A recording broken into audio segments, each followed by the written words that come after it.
జై భీమ్ 99 న్యూస్ కి స్వాగతం. నిజామాబాద్ జిల్లా మోర్తాడ్ మండల కేంద్రంలో బైపాస్ రోడ్డు వేయొద్దు, రైతుల బతుకులు ఆగం చేయొద్దని పెద్ద ఎత్తున రైతులు జాతీయ రహదారిపై రాస్తారోకో చేశారు. ఈ సందర్భంగా రైతులు కొప్పుల రాజశేఖర్, లింగాపురం చిన్నారెడ్డి, దడివే ప్రభుదాస్, దడివే మోహన్ మాట్లాడుతూ మా భూములే మా పిల్లల చదువుకు భవితకు ఆధారమని, మా వ్యవసాయ భూములు ప్రభుత్వాలు డిమాండ్ చేశారు. 14 మార్చి 2023 నాడు విడుదలైన రోడ్డు మ్యాప్ ప్రకారమే విస్తరణ కొనసాగించాలని, రైతులను బతికించాలని డిమాండ్ చేశారు. అంతకుముందు తహసీల్దార్ సత్యనారాయణ రైతులు చేసిన ధర్నా వద్దకు చేరుకొని వారి సమస్యలను అడిగి తెలుసుకున్నారు. ఈ సందర్భంగా రైతులకు తనకు న్యాయం చేయాలని అధికారం వేడుకున్నారు.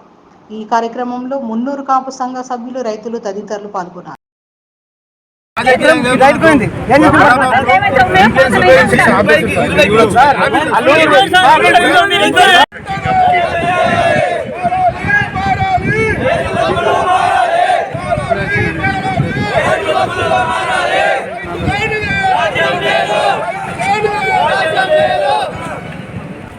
మాది మోర్తాడు.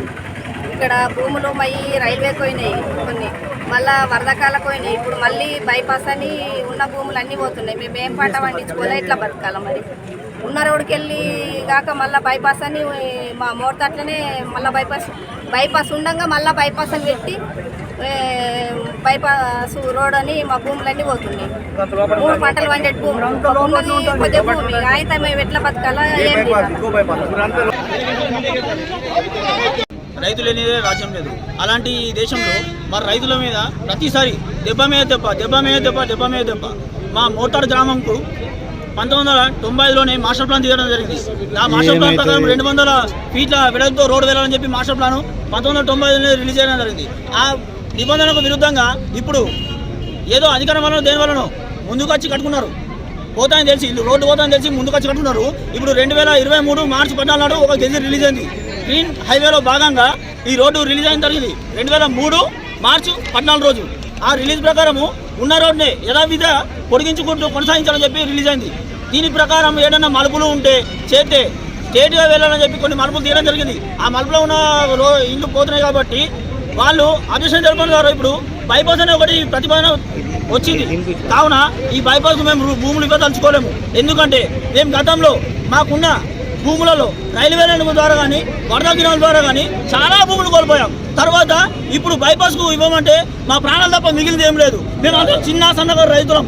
మాకున్న 2 ఎకరాల్లో వరద గినాల ద్వారా రైల్వే లైన్ ద్వారా చాలా వరకు భూములు లాస్ అయ్యాం. ఇప్పుడు ఉన్నది ప్రతి ఒక్కరికి 15 ఇసాలు 67, అందులో అన్నదమ్ములం పంచుకుంటూ వచ్చేది 5 ఇసాలు 3 ఇసాలు. ఇంత చిన్న సన్నగా రైతులకు వివక్ష చూపి బైపాస్ తీయడం ద్వారా మేము ప్రాణాలు ఇవ్వడం తప్ప ఏం లేదు. మా పిల్లలము భార్యలము రోడ్డు మీద పడాల్సి వస్తుంది. కావున ఆలోచించి విచారణ జరిపి మీకు ఎలాగైతే వీలు ఉంటుందో మొదటి ప్రకటన ప్రకారం 2023 మార్చి 14 ప్రకటన ప్రకారము యథావిధిగా కొనసాగించాలని రైతులను కోరుతున్నాం. రైతుల్ని బతికించండి.